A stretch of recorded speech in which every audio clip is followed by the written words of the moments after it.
नमस्कार, स्वागत है आप सभी का सुजस सारांश की इस क्लास में। इस क्लास में हम पढ़ते हैं राजस्थान का करंट अफेयर्स, जिसका आधार होता है राजस्थान सरकार की सुजस पत्रिका। शुरुआत करते हैं हेडलाइंस के साथ। सबसे पहली जानकारी, नानसी में हुआ 68.66% मतदान। कल भी हमने इस जानकारी को पढ़ा था। कल हमने ये देखा था कि यहाँ मतदान होने वाला है, अब वहाँ मतदान संपन्न हो चुका है। अजमेर लोकसभा क्षेत्र में ये गांव है नानसी, जहाँ के एक पोलिंग बूथ पर पुनर्मतदान हुआ। यहाँ कुल मतदाता, पंजीकृत कुल मतदाता थे 753, जिनमें से 517 मतदाता जिन्होंने अपने मताधिकार का प्रयोग किया, यानी कि वोट इन्होंने डाला। इस तरह से यहाँ कुल 68.66% मतदान संपन्न हुआ। इसके बाद अगली जानकारी, अप्रैल में राज्य का जीएसटी राजस्व संग्रह नए स्तर पर।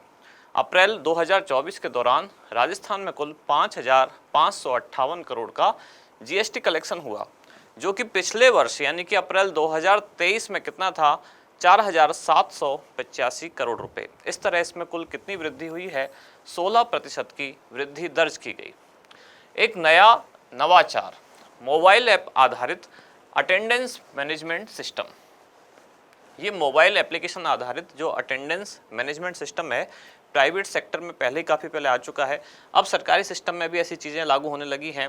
राजस्थान सरकार का जन स्वास्थ्य एवं अभियांत्रिकी विभाग जो है, इसने अपने विभाग के कर्मचारियों की अटेंडेंस के लिए एक मोबाइल ऐप आधारित अटेंडेंस मैनेजमेंट सिस्टम अब डेवलप किया है। इस सिस्टम में क्या होगा कि प्ले स्टोर से मोबाइल ऐप आप डाउनलोड कर सकते हैं यदि एंड्रॉयड यूजर हैं तो, और आईफोन यूजर हैं तो एप्पल ऐप से यानी कि एप्पल स्टोर से आप मोबाइल ऐप डाउनलोड कर सकते हैं। आप यानी कि जो भी इस मंत्रालय के, इस विभाग के कर्मचारी हैं, वो अब इस ऐप के माध्यम से जब वो ऑफिस में एंटर करेंगे, यानी कि अपनी अटेंडेंस वहाँ डालेंगे ऐप पर, और जब ऑफिस से वो बाहर जाएंगे, यानी कि काम जब समाप्त होगा, तब वहाँ से मार्क आउट, यानी इसमें दो ऑप्शन आएंगे, मार्क इन और मार्क आउट। एक तो आते समय ऑफिस, दूसरा जाते समय। इसके अलावा यदि काम के दौरान भी किसी वजह से आप ऑफिस से बाहर हैं तो आउट ऑफ ऑफिस का ऑप्शन होगा, छुट्टी पर हैं तो ऑन लीव का ऑप्शन होगा। लेकिन ये ऐप काम तभी करेगी जब आप ऑफिस के परिसर में होगे, जीपीएस से ये लोकेट होगी। यानी ऐसा नहीं है कि आप घर बैठे ही उस पर मार्क इन कर सकें और आपकी अटेंडेंस वहाँ लग जाएगी, ऐसा नहीं लगेगी। जब आप ऑफिस पहुँचेंगे, वहाँ के कैंपस पहुँचेंगे, ये एक तकनीक है जिसको कहा जाता है जियो फेंस तकनीक। ये तभी एक्टिवेट होगा, जीपीएस लोकेशन के आधार पर एक्टिवेट होगा, जब आप उस परिसर में पहुँचेंगे, तभी आप मार्क इन या मार्क आउट यहाँ दर्ज करा पाएंगे।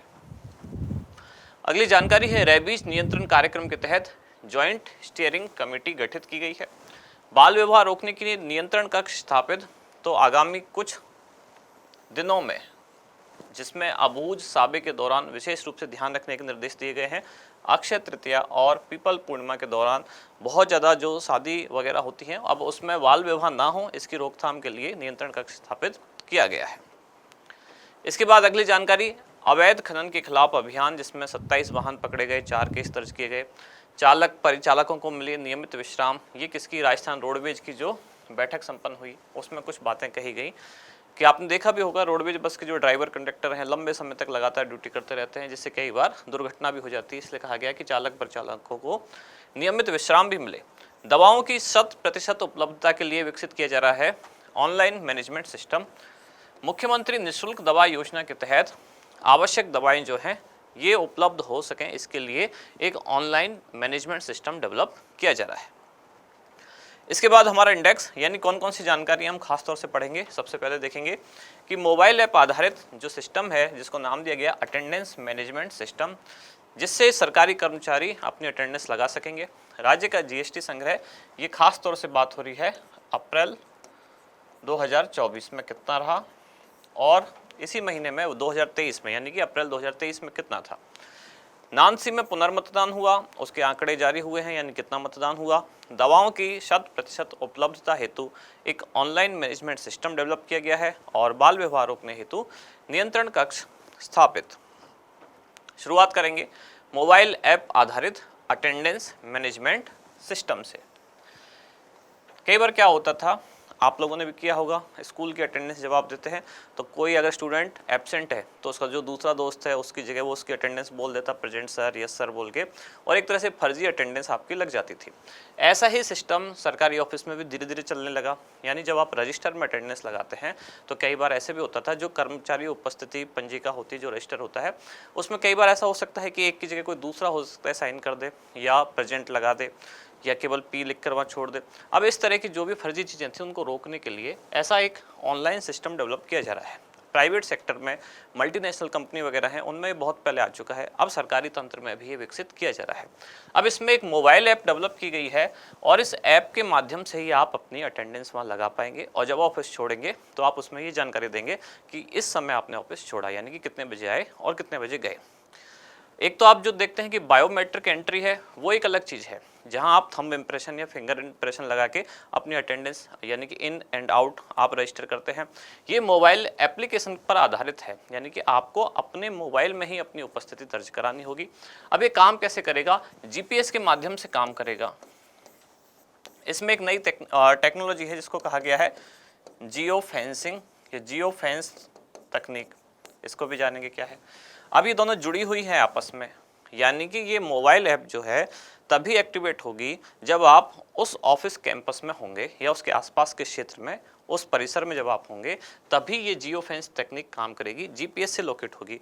जहां आपका ऑफिस है तो जो ग्लोबल पोजिशनिंग सिस्टम यानी कि जीपीएस के आधार पर उस एरिया में ही जब आप पहुंचेंगे तभी आपके मोबाइल ऐप पर ये सुविधा डेवलप होगी, एक्टिवेट होगी। अब इसके माध्यम से राजस्थान सरकार का जो जन स्वास्थ्य अभियांत्रिकी एवं भूजल विभाग है, अभी अभी उसने ये सुविधा शुरू की है, जिसमें राजस्थान एसएसओ और उसके माध्यम से अटेंडेंस मैनेजमेंट सिस्टम यानी कि एएमएस प्रणाली शुरू की है। अब ये शुरू हो चुकी है कब से? 1 मई 2024 से। अब इसमें तकनीकी सहायक कौन है? यानी कि राजस्थान सरकार का एक विभाग है जो टेक्नोलॉजिकली पार्टनर है इसका, वो कौन है? सूचना प्रौद्योगिकी एवं संचार विभाग। अब देखते हैं ये है क्या। ये एक मोबाइल एप्लीकेशन है जिसको एंड्रॉयड जो यूजर हैं वो प्ले स्टोर से डाउनलोड कर सकते हैं और आईफोन यूजर हैं वो एप्पल ऐप स्टोर से डाउनलोड कर सकते हैं। इसमें ये तकनीक काम करती है जिसको कहा गया है जियो फेंसिंग तकनीक, यानी कि वहीं उसी परिसर में एक्टिवेट होगी जब आप उस परिसर में पहुंचेंगे। आपका मोबाइल जब उस एरिया में होगा तभी आपकी मोबाइल एप्लीकेशन वहां एक्टिवेट होगी। इसी को जियो फेंसिंग तकनीक कहा गया है। कार्यालय परिसर के दायरे में जब आप होंगे तभी आप अपनी उपस्थिति यानी कि आए हैं तो और जा रहे हैं तो तभी इसमें आप अपनी उपस्थिति या अनुपस्थिति दर्ज करा सकते हैं। ऑफिस की जीपीएस लोकेशन पर आधारित होगा ये जियो फेंस तकनीक। और जब आप ऑफिस में आएंगे तो आपको ऑप्शन दिया जाता है मार्क इन, यानी कि आप अंदर एंट्री कर चुके हैं। बाहर जाएंगे काम समाप्त के बाद तो आपको उसमें कौन सी एंट्री करनी होगी? Mark out. इसके अलावा और भी कुछ ऑप्शन है, जैसे अगर आप काम के दौरान ही किसी वजह से ऑफिस से बाहर है तो आप उसमें ऑप्शन सेलेक्ट कर सकते हैं आउट ऑफ ऑफिस। अगर आप छुट्टी पर हैं तो उसमें ऑप्शन सेलेक्ट कर सकते हैं ऑन लीव। ये सभी आपके मोबाइल में ही आपको करना है। यानी कि शुरुआत में जैसे मैंने बताया कि एक तो था बायोमेट्रिक, जिसमें आप थंब इम्प्रेशन लगा के या फिंगरप्रिंट का इम्प्रेशन लगा के वहीं ऑफिस के एनवायरनमेंट में जाके आपको वो इम्प्रेशन लगाना होता है। ये आपके मोबाइल में एक एप्लीकेशन है और ये ऐप तब एक्टिवेट होगी जब आप उस ऑफिस के कैंपस में या उसके आसपास के क्षेत्र में होंगे। अब इसके संचालन के लिए जो जिला स्तरीय कार्यालय हैं इनके एसएसओ आईडी को अक्षांश और देशांतर के साथ मैच किया जाएगा, तभी पता चलेगा कि एग्जैक्टली वो ऑफिस किस जगह लोकेट है, यानी कि कहाँ वो स्थित है, तभी इसकी जो मोबाइल एप्लीकेशन है वो एक्टिवेट हो पाएगी। अगली जानकारी है राज्य का जीएसटी संग्रह। अप्रैल 2024 में ये रहा 5,558 करोड़ रुपए और इसी तरह अप्रैल 2023 में गत वर्ष इस महीने में यह था 4,785 करोड़ रुपए। इस तरह कुल वृद्धि कितनी हुई इस महीने के दौरान? वो है 16%। अभी तुलना कैसे हुई है? अप्रैल 2023 की तुलना में अप्रैल 2024 में जो वृद्धि है वो है 16%। ये कल की जानकारी है। नानसी में पुनर्मतदान, अब इसमें एक नया अपडेट है। कल केवल हमने इतना पढ़ा था कि यहाँ पुनर्मतदान होने वाला है। हुआ कब? 2 मई को। यहाँ ये जो मतदान केंद्र क्रमांक 185 जो कि अजमेर लोकसभा क्षेत्र के नानसी गांव में पड़ता है, यहाँ पुनर्मतदान हुआ और 753 रजिस्टर्ड जो वोटर हैं उनमें से 517 ने वोटिंग की। इस तरह से कुल 68.66% मतदान यहाँ संपन्न हुआ। दवाओं की 100% उपलब्धता हेतु ऑनलाइन मैनेजमेंट सिस्टम एक डेवलप किया जा रहा है, ताकि ये पता चल सके किस अस्पताल में कितनी दवाएं हैं, कहाँ कितनी आवश्यकता है, कहाँ कितने पेशेंट आ रहे हैं, कौन सी दवा की ज़्यादा ज़रूरत है।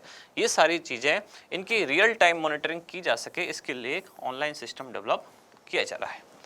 जो मुख्यमंत्री निःशुल्क दवा योजना के माध्यम से दी जाने वाली आवश्यक दवाएं हैं, अब उनकी उपलब्धता, उनकी आपूर्ति लगातार बनी रहे, प्रबंधन यानी कि मैनेजमेंट इनका बेहतर हो सके, इसके लिए ये ऑनलाइन मैनेजमेंट सिस्टम डेवलप किया जा रहा है।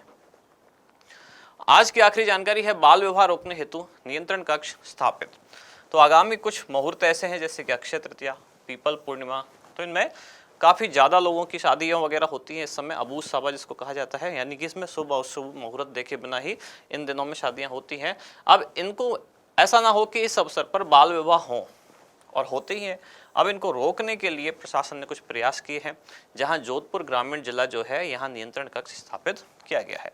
अब इसमें एक समिति और सतर्कता दल बनाए गए हैं अलग अलग स्तर पर, जैसे कि ग्राम स्तरीय समिति, इसमें कौन कौन होंगे, सरपंच, ग्राम विकास अधिकारी, पटवारी, बीट कांस्टेबल, पंचायत, ये टाइपिंग एरर है, पंचायत स्तरीय जो समिति है या तहसील स्तरीय समिति, इसमें तहसीलदार, प्रधान, विकास अधिकारी और थानाधिकारी। इसके बाद जो सतर्कता दल है इसमें कौन होंगे, तो जिला परिषद के मुख्य कार्यकारी अधिकारी, जिला प्रमुख, संबंधित उपखंड अधिकारी, संबंधित वृत्ताधिकारी, महिला अधिकारिता विभाग के उप निदेशक और बाल विकास विभाग के परियोजना अधिकारी, ये सतर्कता दल में शामिल होंगे। आज का अभ्यास प्रश्न, अप्रैल 2024 के राजस्थान के जीएसटी संग्रह में गत वर्ष अप्रैल 2023 की तुलना में कितने प्रतिशत की वृद्धि दर्ज की गई। आपके ऑप्शन है 8%, 16%, 10% या 21%।